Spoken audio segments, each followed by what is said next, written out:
Hey there, senior leader, and welcome to the Talent Sherpa podcast. This is where senior leaders come to rethink how human capital really works.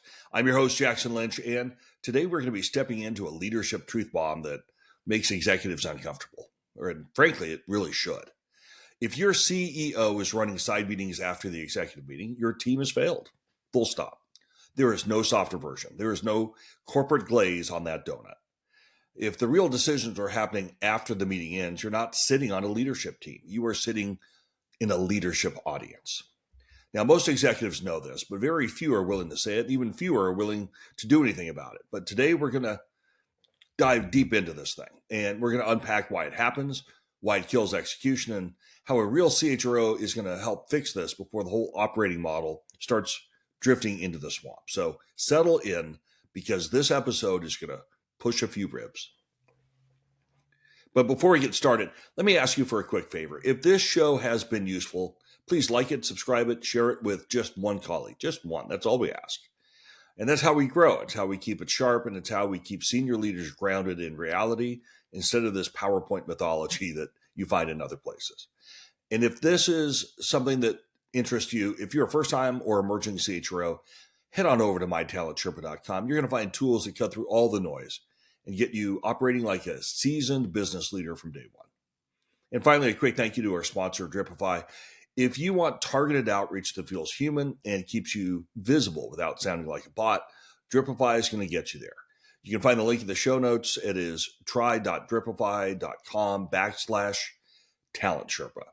All right, let's get into this. Now, let me paint a picture for you. You have an executive meeting. Everyone walks in with their laptops, their talking points, their carefully rehearsed positions, and the CEO tees up issues the people debate, but only inside the lines. And a few comments land with a thud. People nod because nodding is easier than challenging, and eventually the meeting ends.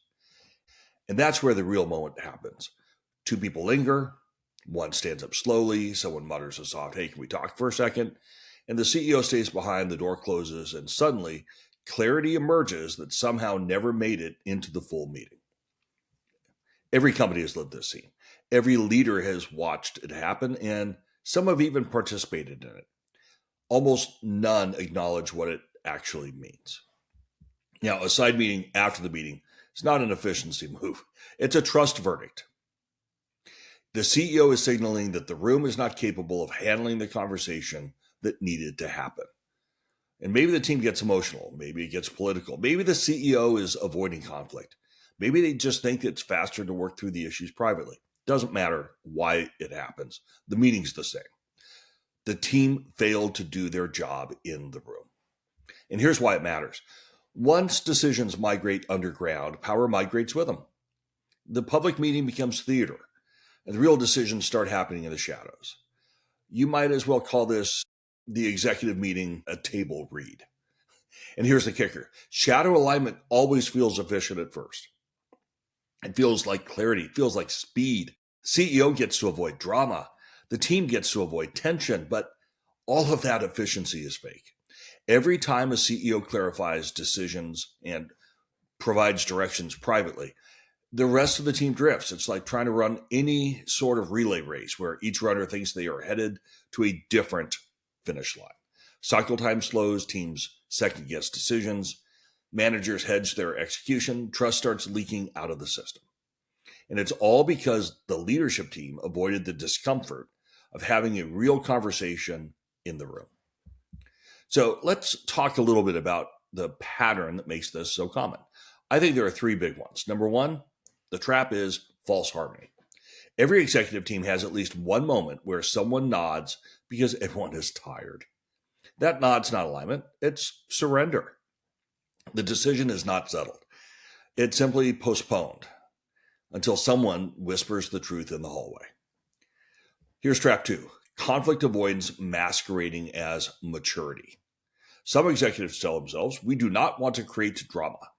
That is usually code for, I don't want to be the one that risks my standing by challenging something. But conflict doesn't destabilize an organization. Avoiding conflict destabilizes the organization.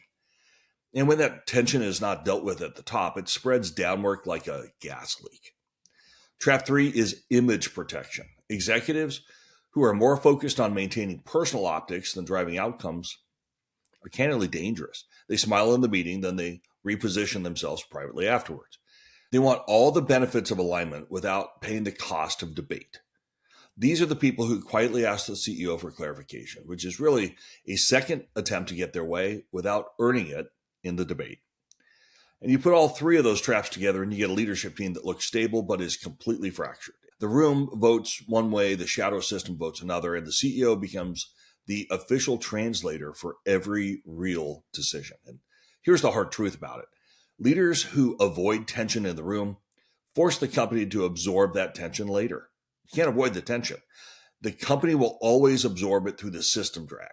Rework, drift, confusion, politics. You're going to pay either way. You either pay through conflict at the top or chaos at the bottom. You get to pick your pain. So let me give you a more useful mental model. Alignment, in my view, is a full contact sport. It's not polite, it's not clean, it's not soft. Real alignment is created by executives who are willing to put their ideas on the table, take a punch, and keep going. In fact, I think that's the psychological safety we go after. The ability to put an uncomfortable truth on the table and still feel like you belong to the team. The question is not, did the team agree? The question is, did the team commit? Agreement feels good. Commitment is what actually moves the business. So here is the real leadership reframe. If the CEO does not feel comfortable finalizing the decision in the room's the problem. Not the issue, not the decision, the room. And your job as a senior leader is not to avoid friction.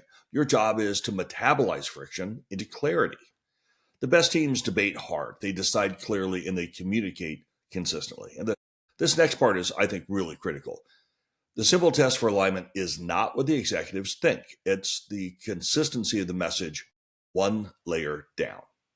Now, if a VP hears a decision but still needs private translation, that alignment never existed. That exposes literally everything you need to know. Exposes the trust gap, exposes the political gap, exposes the courage gap, it exposes the leadership audit, and most teams fail it without ever realizing it. So here's the reframe. Executives earn their voice in the debate by taking the hit inside the room so that the company doesn't take it outside the room. And if you can't take the hit, you should not be in the room. So let's talk about what a strong CHRO can do starting today. These are the plays that stop the side meeting pattern and rebuild real alignment. Play number one is adopt the rule of one room. Decisions get clarified in the room or they do not get clarified at all. No back hallway, no silent recalibration, no political translation from the CEO. If someone disagrees or feels uneasy, they must say it when everyone is present. And if that feels uncomfortable, congratulations. That's how real teams work. Play number two is you got to force visible debate. The absence of disagreement is not a sign of alignment. It's a sign of fear or fatigue. When you see the room nodding too fast, stop the meeting and ask the real question.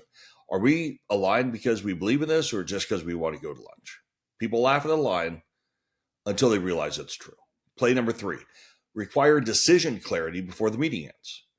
A decision is not a decision until the following are nailed down. What do we decide? Who owns it? When do we do it? What's the criteria for success? If any of those feel fuzzy, you did not finish the work. And by the way, we have a nice tool for you over at mytalentsherpa.com that can help you line those things out. And then play four, deliver one message, not 10 interpretations. After you decide, translate as a group.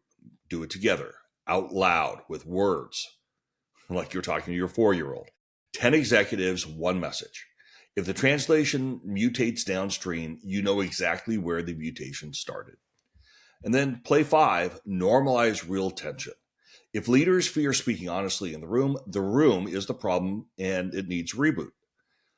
You got to set the cultural expectation that debate is a sign of strength, not dysfunction. The most aligned teams I've ever played on are the ones who argue hard and walk out united. The entire playbook has one goal. Stop decisions from leaking in the shadows. Put every conversation back into the open because sunlight creates trust and side meetings destroy it. So if you're still listening, your tolerance for honest conversation is higher than the average executive team. So consider this your badge of honor, your gold star. And since you earned it, let's ease into the summary before someone reaches for one of those stress balls. 4 key takeaways to put in your pocket. 1, hallway decisions are leadership failures. If the CEO needs private huddle, the room didn't do its job. Number 2, alignment without conflict is theater. Real alignment is a very bumpy process that produces clarity, not comfort. Number 3, when decisions go underground, execution goes sideways. Shadow alignment always slows the system. And finally, number 4, executives earn their voice in the debate by taking the hit inside the room so the company doesn't pay for it outside the room. Now, if your team wants trust, speed, clarity, start pulling the real conversation out of the shadows and back into the light. So thank you for joining me today. And before we go, I want to give a shout out to David from Bainbridge Island. Thanks for being one of the OGs of the Talent Sherpa community. And if you want to know where to start, begin with designing role clarity alongside an AI partner. That is where getpropulsion.ai comes in.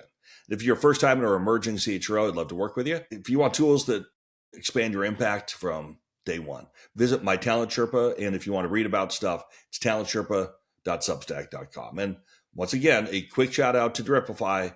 You can check them out at try.dripify.com/Talent Sherpa.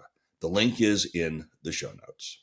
So until next time, raise the bar, push decisions that stick, and keep on climbing.